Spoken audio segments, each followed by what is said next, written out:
morning. Congressman, it's nice to see you. You've seen bits and pieces of what is to be expected from the president this evening, and we know there will be no formal Republican response. With no response, how is the American public supposed to interpret the right's willingness to work with the president moving forward?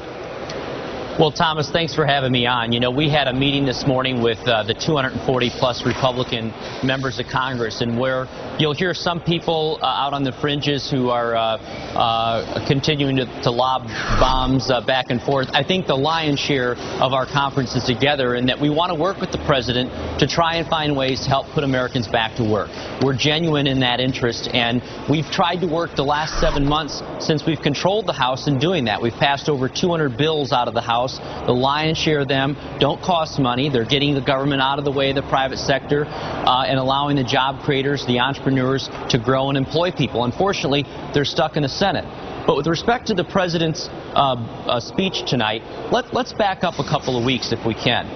The president finished his 3-day bus tour in my hometown of Peoria, Illinois, and he boarded Air Force One and flew back to D.C. and said, "Give me a couple weeks, wait until after Labor Day, and I will come out with a jobs bill, a jobs plan to help put Americans back to work." Now starting to learn the details of that jobs plan. And many of the sentiment here, much of the sentiment here in Washington, D.C. and back home in my district among Democrats and Republicans leaves people scratching their head. Much of what's in this $300 billion jobs plan, as the president's calling it, is more of the same. Continuing unemployment benefits for 99 weeks, continuing the payroll tax deduction. These things have been in place for over 2 years. And while they're not bad things, the idea that this is the lion's share of what the president wants to spend money on in his speech tonight is just continuation of policy that has been supported by Republicans and Democrats, that is the standard law of the land right now, is somehow going to be the new policy or the new initiative or the jobs plan that's going to get Americans working again. But what is the Republican side offering, especially if you have people like Congressman Walsh, who is from your state, saying that he's not going, he's going to hold his own town hall tonight where he wants to interact with people. When you have people like that have a vote, that have sway on the Hill, what is that sending to the American people? Because there is a stalemate within this country, and you have to agree with that. The fact that every time that President Obama comes forth with something, the right says no. Well, that's not exactly true, Thomas. The reality is the president hasn't come forward with much in terms of legislation. And I think what Congressman Walsh and others here are frustrated by is we don't need another speech. We don't need more grandstanding. What we want is a plan and a proposal.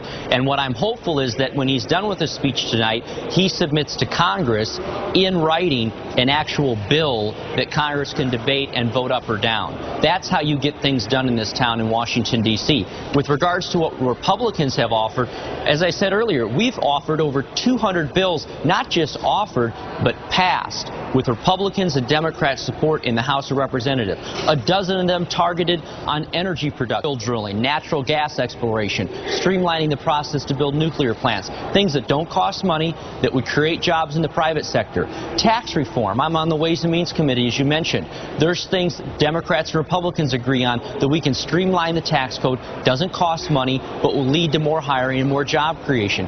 Those are the solutions Republicans would advocate for. With regards to spending, I would join with the president, as I know a lion's share of Republicans would, when it comes to infrastructure spending. But we don't believe that this targeted spending on infrastructure that he talks about, roughly $50 billion is what I'm gathering he's going to propose tonight.